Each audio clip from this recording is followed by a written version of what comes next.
Hi guys, gue Anita and this is my persuasive communication video.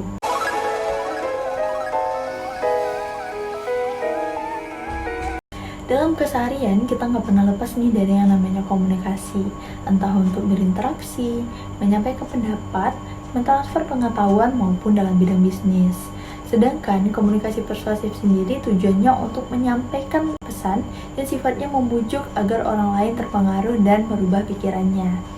Melakukan komunikasi persuasif bisa dibilang susah-susah gampang, karena kita harus merubah dan meyakinkan seseorang atas apa yang kita sampaikan.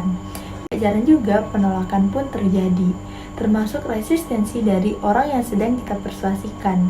Contohnya gini, pernah nggak sih kalian mencoba untuk mempromosikan produk atau jasa kepada seseorang, termasuk teman terdekat sendiri, tetapi ditolak? Kenapa? Karena mungkin aja komunikasi yang sedang kita bangun nggak cukup membuat orang itu percaya dengan apa yang kita sampaikan. Nah, untuk itu kita perlu mengetahui gimana sih cara komunikasi persuasif yang baik agar tujuan kita bisa tercapai. Berikut aku bakal ngasih tips-tips untuk meningkatkan kemampuan komunikasi persuasif kalian. Pertama, jujur agar terlepas dari stereotip negatif sales. Banyak nih yang menganggap sales dengan stereotip negatif. Teman-teman mungkin juga pernah ngalaminnya ketika ada sales yang lagi ngepromosiin produknya. Secara nggak langsung kita bilang produknya nggak sesuai nih sama apa yang ditawarin, atau benefitnya nggak sebanyak, nggak seampuh, nggak sesuai sama apa yang ditawarin. Hal-hal yang demikian membuat kita memberikan stereotip bahwa sales sebagai seorang penipu. Nah, kita sebagai seorang persuader sebisa mungkin menjelaskan dengan baik apa yang sedang kita tawarkan dan memberikan apa-apa aja keunggulannya dengan sebenar-benarnya. Karena masih banyak cara untuk ngelakuin komunikasi persuasif dibandingkan sekedar kita melebih-lebihkan apa yang nggak ada di produk yang kita tawarin. Nah, yang kedua itu fokus bagaimana caranya membantu orang lain. Pada saat kita ngelakuin komunikasi persuasif, lebih banyak yang memikirkan gimana sih caranya mereka langsung tertarik dengan kita. Sekarang coba lebih fokuskan pada apa yang mereka butuhkan dan gimana caranya kita melengkapi hal tersebut. Mungkin bisa melihat dari apa tujuannya, apa yang mereka butuhkan, dan bagaimana hal yang kita tawarkan bisa membantu mereka. Salah satu contohnya itu mungkin di saat pandemi ini kita pengen mengadain webinar. Terus kita ngajak teman-teman kita untuk ikut webinar keuangan. Daripada mikirin gimana sih caranya tiketnya habis, mending kita mikirin apa kebutuhan mereka dan apa benefitnya ketika mereka mengikuti webinar kita. Mungkin di saat teman-temannya ada yang gaya hidupnya boros, ketika mengikuti webinar mereka bisa memanage keuangannya, atau yang kebutuhannya meningkat di saat pandemi, mereka bisa mencari peluang gimana mencukupi kebutuhannya. Yang ketiga, miliki konteks yang berbobot. Nah, tawarkan juga konteks dari apa yang kamu komunikasikan.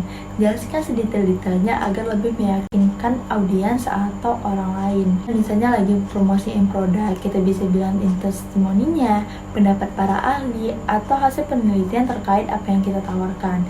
Dengan itu, kita bisa ngeklaim bahwa apa yang kita tawarkan itu berbobot dan nggak bisa dianggap enteng oleh orang lain. Dengan hal itu juga, orang-orang akan lebih tertarik dan komunikasi persuasif yang kita lakukan akan menarik lebih banyak orang. Keempat itu perubahan apa yang diinginkan. Sebelum kita menawarkan ini itu kepada target kita, lebih baik kita memikirkan sikap apa yang kita harapkan. Pikirkan terlebih dahulu perubahan apa yang kita inginkan dari orang tersebut. Apakah kita pengen dia mendapat pemikiran baru, atau kita pengen dia melakukan suatu tindakan dan membeli sesuatu. Dengan mengerti perubahan yang kamu inginkan, kamu bisa menyesuaikan cara komunikasi persuasif apa yang akan kamu gunakan. Itu mendapatkan suatu pemikiran baru, kamu cukup menyampaikan fakta-fakta yang ada dan bagaimana kontradiksinya dengan apa yang telah ia ketahui. Tapi kalau kamu pengen orang itu membeli produk kamu harus menyampaikan keunggulan dan alasan kenapa sih orang ini harus punya produk gua. Dengan begitu, komunikasi persuasif yang kamu lakukan akan lebih mudah untuk dijalankan. Yang kelima, tanyakan pertanyaan open-ended yang pintar. Tanpa menawarkan secara langsung, komunikasi persuasif juga bisa berjalan loh. Misalnya saat kita lagi mempersuasikan orang yang sedang bekerja untuk mulai membuka suatu usaha baru. Daripada menyuruh mereka langsung membuka satu usaha, lebih baik memberikan pertanyaan kayak, apa sih yang bakal kamu lakuin ketika tempat kerja atau perusahaanmu bangkrut di usia kamu yang lagi muda? Atau contoh-contoh yang lainnya. Dalam komunikasi persuasif yang kamu lakukan, cobalah untuk membuat pertanyaan yang menarik, pintar, dan melibatkan target audiensmu. Hindari membuat pertanyaan dengan close-ended yang memiliki jawaban ya atau tidak. Sebaliknya, tanyakan pertanyaan yang open-ended, yaitu pertanyaan yang memiliki variasi jawaban. Oke, itu dia tips-tips dari aku untuk meningkatkan kemampuan komunikasi persuasif kalian. Dan ingatlah, komunikasi persuasif itu harus selalu diasah dan dilatih agar mencapai tujuan yang diinginkan. Pasti cobalah untuk mendengar, memahami, dan mencocokkan apa kebutuhan orang lain atau audiensmu. Karena dengan begitu, mereka akan merasa bahwa kamu berbicara langsung kepada mereka dan tahu apa yang mereka inginkan. Perasaan kayak, kok dia bisa tahu ya apa yang gue butuhin, atau mereka lebih mendengarkan dan bahkan mengikuti apa yang kamu katakan.